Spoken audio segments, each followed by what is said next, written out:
В Чечне сегодня не действуют никакие законы.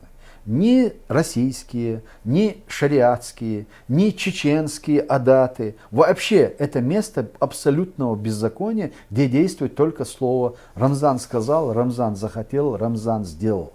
Каким образом ему удалось подчинить И это своей власти такое количество людей?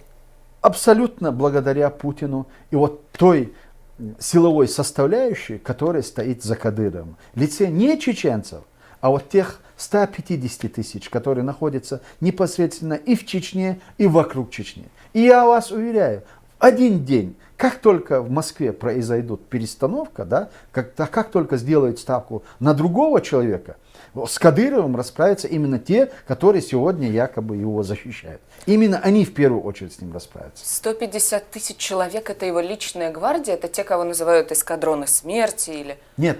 Это личная гвардия его, она намного меньше. 150 тысяч, я имею в виду, это силовых структур России, находящихся как в самой Чечне, они дислоцированы, там несколько бригад, несколько воинских частей, и вокруг Чечни. Они, в принципе, и защищают сегодняшний режим.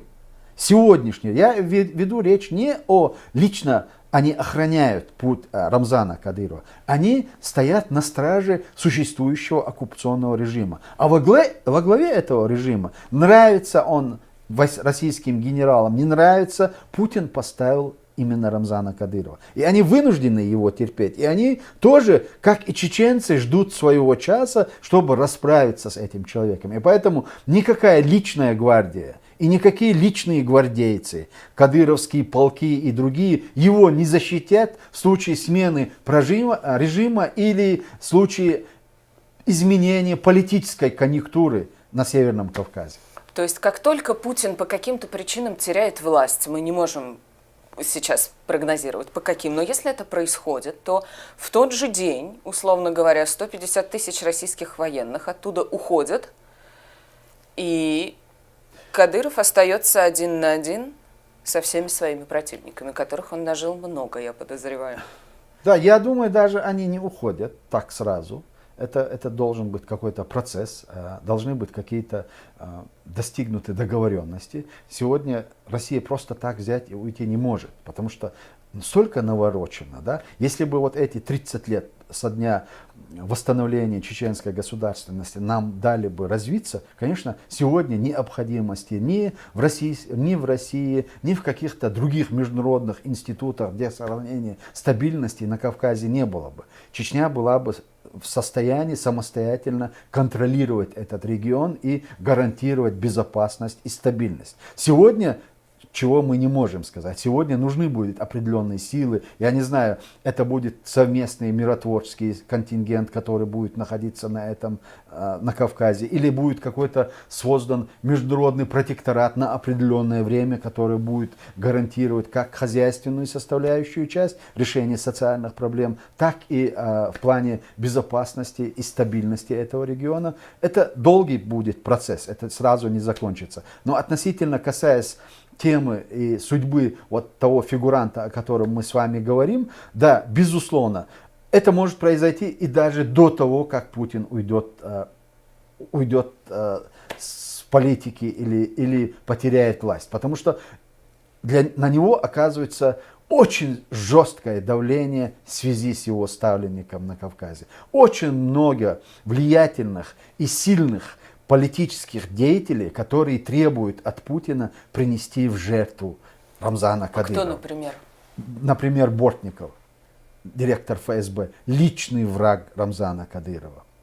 Я абсолютно уверен в том, что Министерство внутренних дел и все силовые структуры и генералы, непосредственно которые были задействованы в военных кампаниях в Чечне, они как один все против него. Потому что вы можете себе представить на одну минуту российский генералитет.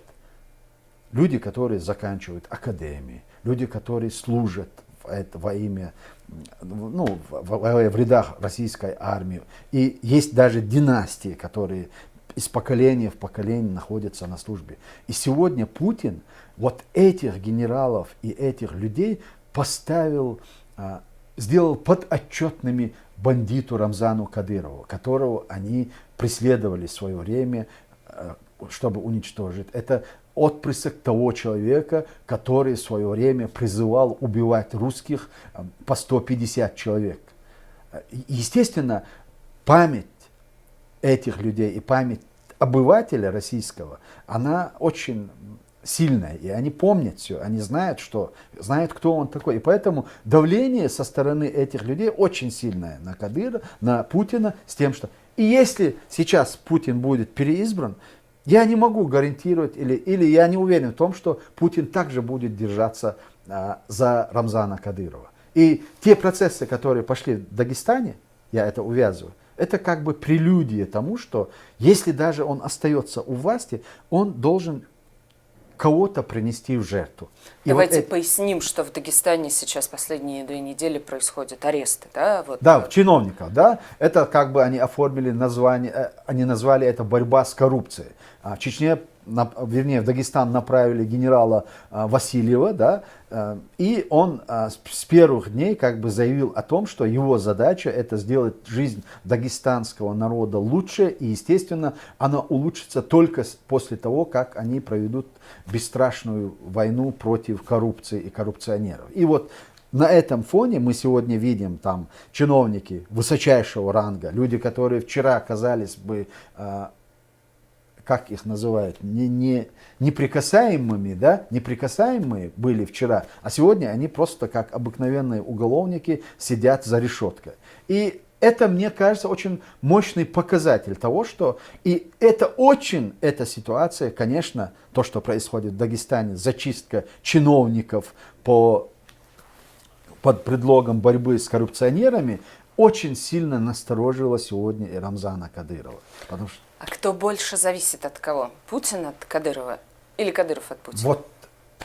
Вот мое мнение, величайшее заблуждение и журналистов, и комментаторов, и политиков, которые почему-то всегда или прямо говорят, или же намекают на то, что Путин зависит от Кадырова. Нет, никогда он не зависел от Кадырова и не зависит.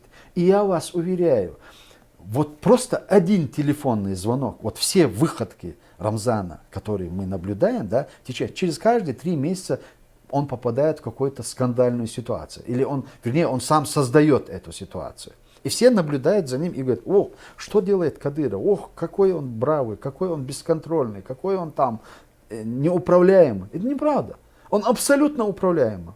Просто тем выгодно, вот чем больше раскручивают фигуру, делая его неуправляемым и самостоятельным, вот тем большой будет эффект, когда его прихлопнут.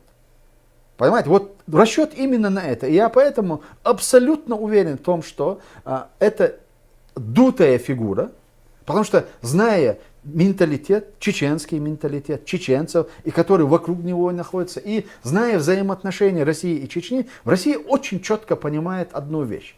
Как только они назначат другого человека вместо Кадырова в Чечне, да, вот вся эта гвардия, так называемая кадыровская гвардия, она переметнется на сторону назначенного нового ставленника. То есть за несколько веков противостояния у чеченцев выработался иммунитет самосохранения. И вот эти вот такого плана перестановки или рокировки после какой-то жесточайших активных боевых действий, вот этим народ выживает, и люди выживают. И поэтому никакой войны за Кадырова никто воевать не будет.